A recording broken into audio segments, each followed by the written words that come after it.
Lagi seperti biasa untuk memprediksi menggunakan kartu tarot saya dan tentunya mata batin bagaimana update ke depan tentang Indonesia, tentunya khususnya di sini berkaitan dengan ekonomi, kemudian politik dan alam.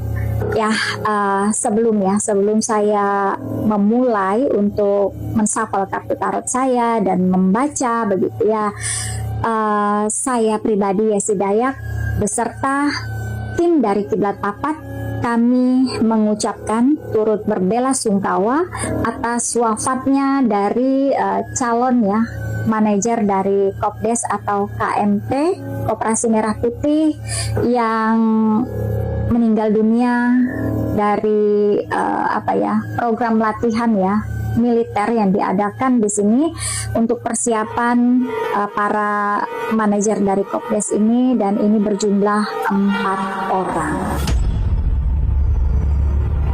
Kiranya para almarhum atau almarhumah di sini mendapatkan tempat terbaik dan diampuni dosa-dosanya dan diterima segala amal baiknya di sisi Tuhan yang Maha Esa. Dan kepada keluarga yang ditinggalkan, kiranya diberi kekuatan dan ketabahan.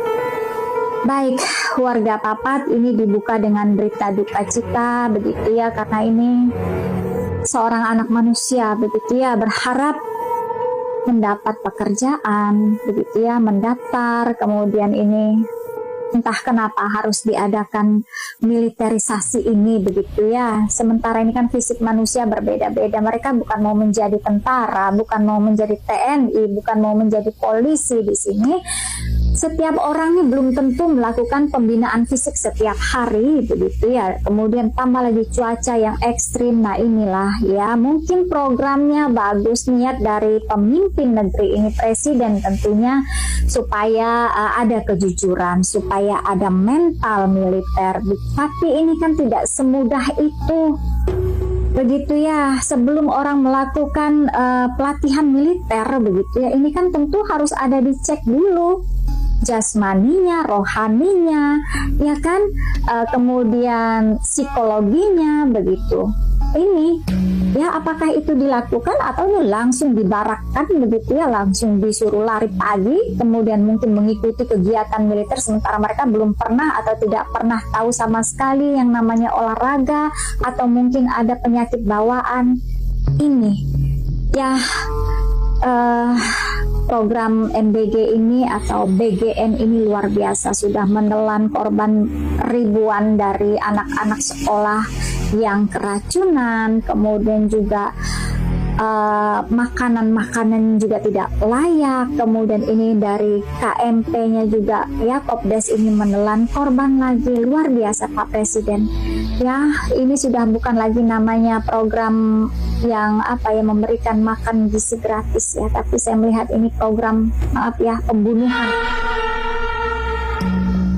masyarakat Indonesia secara bertahap. Dan di sini juga sepertinya sudah tidak lagi peduli dengan suara dan aspirasi rakyat yang sudah sejak hampir 2 minggu lebih ini menyuarakan begitu ya, agar MBG ini bahkan kan sampai diajukan kan ke pengadilan, digugat begitu ya. Ya masa sih ini tidak bergeming begitu? Mau korban seperti apa lagi? Bahkan ketua BGN-nya saja sudah dijadikan tersangka. Artinya kan ini nggak beres. Hentikan seharusnya.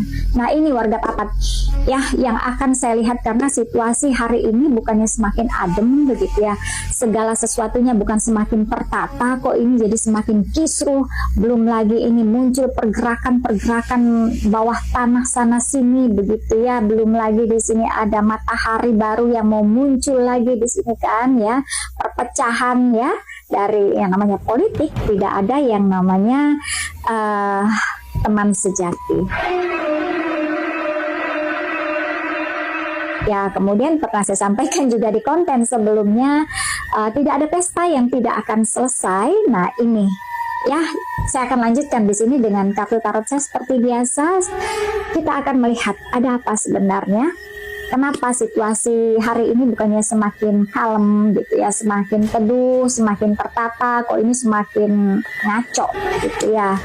Baik, seperti biasa saya menshuffle kartu tarot saya dan akan mengambil 3 kartu tarot dan 1 bottom deck card.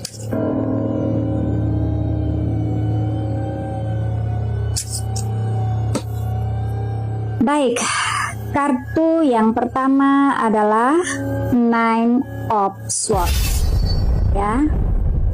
Kemudian kartu yang kedua adalah Ace of Swords. Kartu yang ketiga adalah Strength.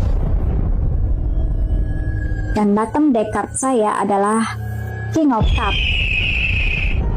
Baik, 3 kartu tarot dan 1 bottom deck card seperti biasa. Tadi adalah pertanyaannya, ini sudah akhir bulan Juni tapi kok situasi ini sudah pertengahan tahun loh ya, situasi bukannya semakin adem, semakin redam begitu, semakin tertata. Apa yang sudah menjadi aspirasi rakyat bukannya didengar, justru semakin, ya itu tadi, semakin blunder.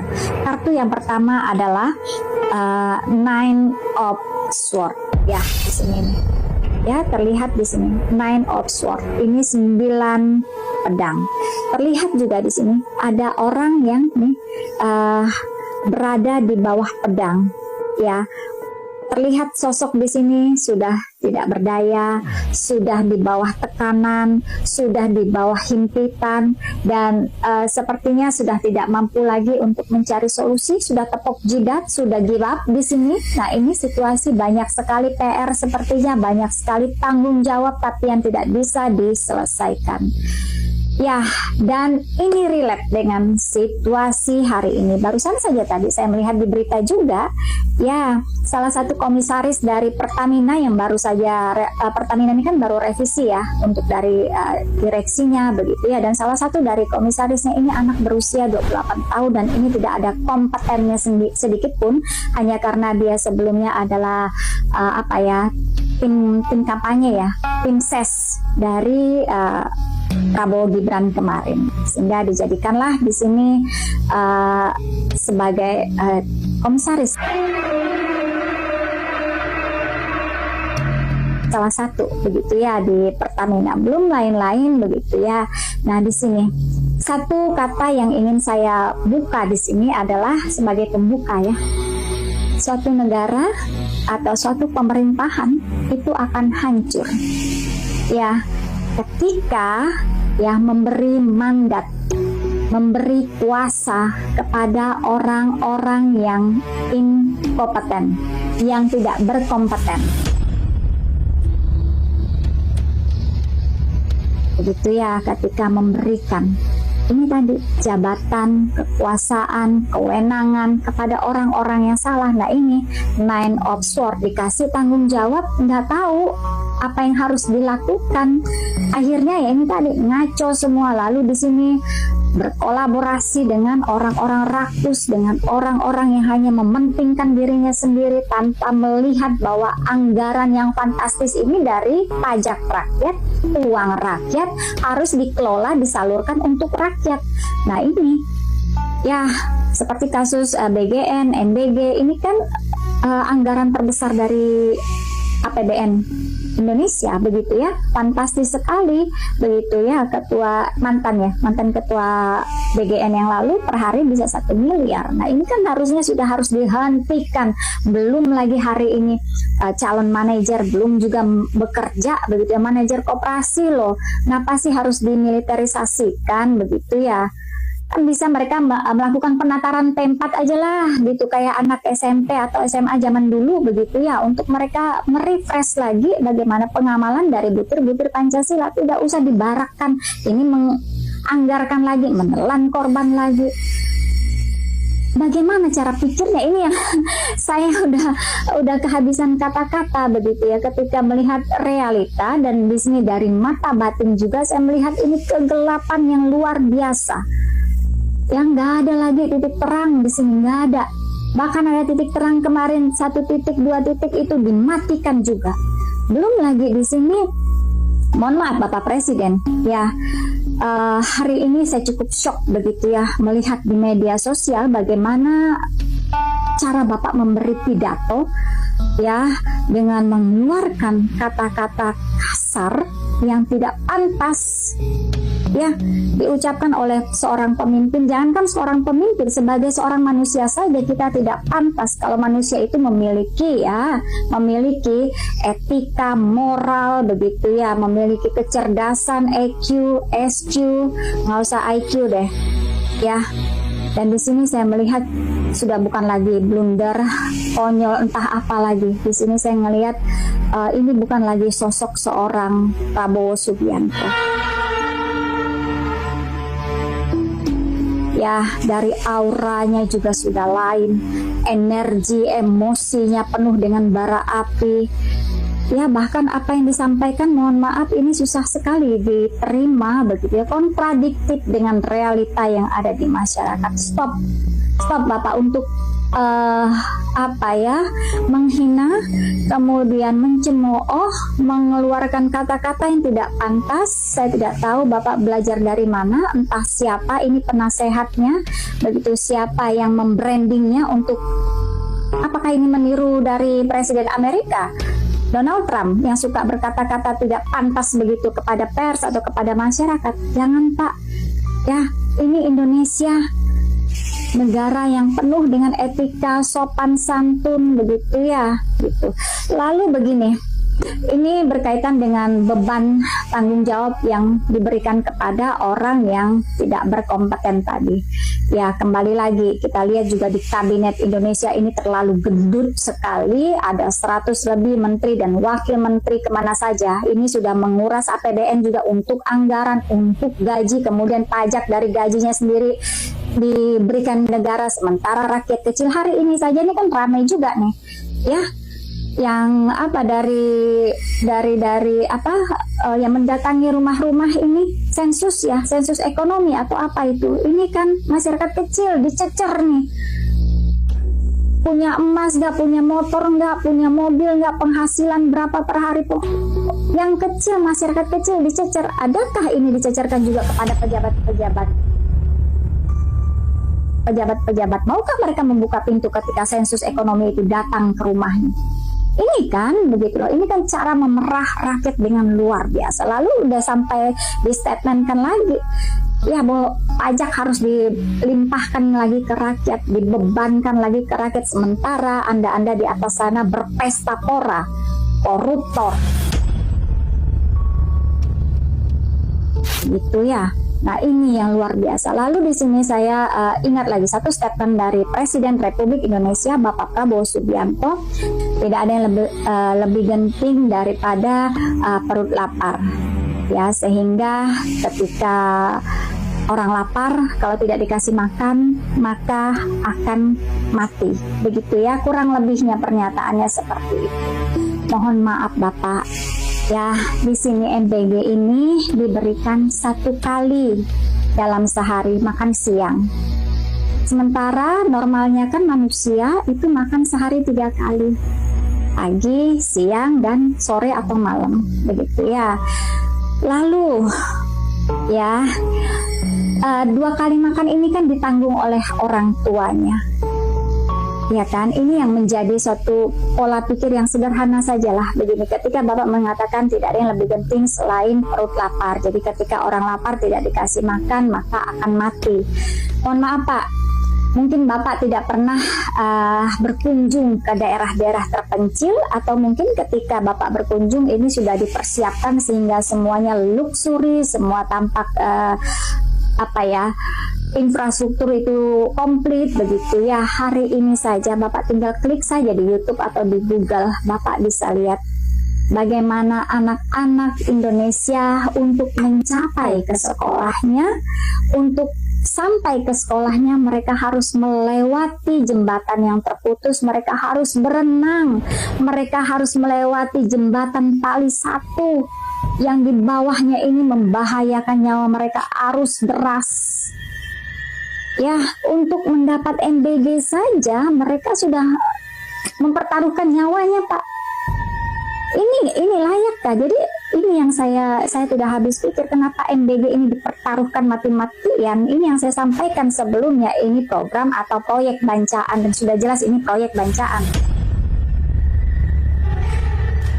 karena ketua BGN ini saya sudah tertangkap. Nah ini, kalau nggak dikasih jembatan, nggak dikasih infrastruktur, nyawa anak-anak ini nggak akan sampai ke sekolah sana, nggak akan bisa makan MBG. Nyampe sekolah juga belum tentu MBG-nya ini aman. Ya, Bapak Presiden duduk di kursi tertinggi di Republik Indonesia ini kan karena mendapat mandat dari rakyat Indonesia, ya. Jadi kami sebagai rakyat Indonesia berhak untuk mengkritik, untuk memberi masukan. Ini tidak menghina, begitu. Ini realita.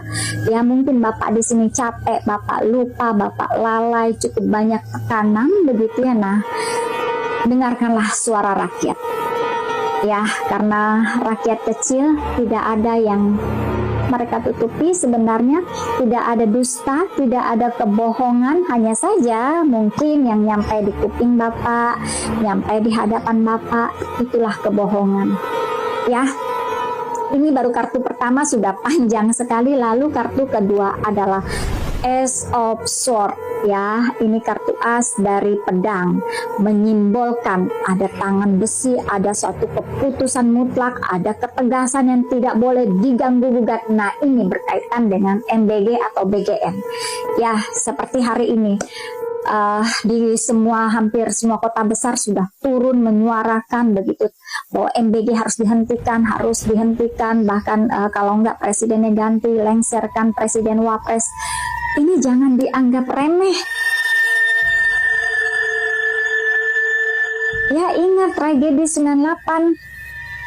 Ya, di sini baru mau 2 tahun memegang jabatan sebagai presiden, yang sudah puluhan tahun aja Pak Harto bisa dilengserkan oleh mahasiswa dan masyarakat yang sudah muak begitu ya dengan kepemimpinan oligarki yang tidak berpihak kepada rakyat pada era itu di 98. Hati-hati, saya sudah memprediksi sebelumnya begitu ya, ada pergerakan-pergerakan. Nah, ini belum lagi di sini saya melihat ya, ini yang saya bilang bukannya semakin kalem, semakin reda, semakin tertata begitu ya, tidak. Justru semakin bertambah waktu, justru semakin blunder, semakin seperti bola liar. Ini dari Ace of Sword, ada tangan-tangan besar juga yang ikut bermain di sini. Orang yang sudah saya sampaikan sebelumnya, don't trust anyone, Pak Prabowo, ya, karena di sini hati-hati orang-orang di sekeliling, ya. Ini adalah musuh dalam selimut. Dan hari ini saya melihat sudah ada gap yang pecah. Yang tadinya satu room, satu koalisi gitu ya. Nah, ini sudah mulai berbalik badan, sudah mulai memanas, sudah mulai menunjukkan egonya masing-masing, sudah menunjukkan warna aslinya. Ini ya, dan ini berkaitan dengan pemimpin sebelumnya. Kita bisa melihat mulai melakukan safari politik kemana-mana. Ini kan bukan suatu hal yang lumrah sebenarnya begitu ya. Energinya juga terbaca bahwa ini ada sesuatu yang diinginkan. Ya, ini yang sudah saya peringatkan jauh hari ya kepada Presiden Republik Indonesia. Ada tangan-tangan besar yang bermain di sini, hati-hati. Ada tangan-tangan besi juga, kemudian juga hati-hati di sini dalam mengambil sikap dan kebijakan. Benar-benar harus berpihak kepada rakyat. Jangan di sini, satu contoh seperti MBG begitu, ini kan sudah tidak pro rakyat. Kenapa harus mesti dipertahankan? Apakah di sini memang sudah bagi-bagi jatah tadi yang tidak bisa dihentikan? Ya, di sini saya melihat juga dari Ace of Sword ini sepertinya ini hanya untuk kepentingan 2029 begitu ya, bukan lagi untuk berpihak kepada rakyat, tapi di sini justru akan memerah rakyat, mengorbankan rakyat. Ini yang terjadi hari ini. Ya, tidak ada kebijakan keputusan yang diterapkan hari ini yang berpihak kepada rakyat. Ya, kemudian kartu ketiga adalah strength. Ada kekuatan. ada bahu-membahu. Di sini tergambar ada kobaran api yang sudah berkali-kali saya sampaikan. Kobaran api bisa dalam real api, bisa dalam bentuk amarah manusia. Ada kekuatan yang di sini bahu-membahu. Nah, ini berkaitan dengan pergerakan massa. Hati-hati. Ya, saya sudah ingatkan, sudah sampaikan berkali-kali, ya rakyat kecil ketika terus diinjak, begitu diperah habis-habisan, mereka akan menjadi people power yang akan bergerak menuntut keadilan. Ada strength, ada kekuatan besar di sini yang tidak disadari oleh Pak Prabowo. Ya, hati-hati ya, karena di sini itu tadi saya sampaikan, presiden ini hanya menjalani mandat dari rakyat loh. Ya, jadi ketika rakyat menyuarakan untuk menurunkan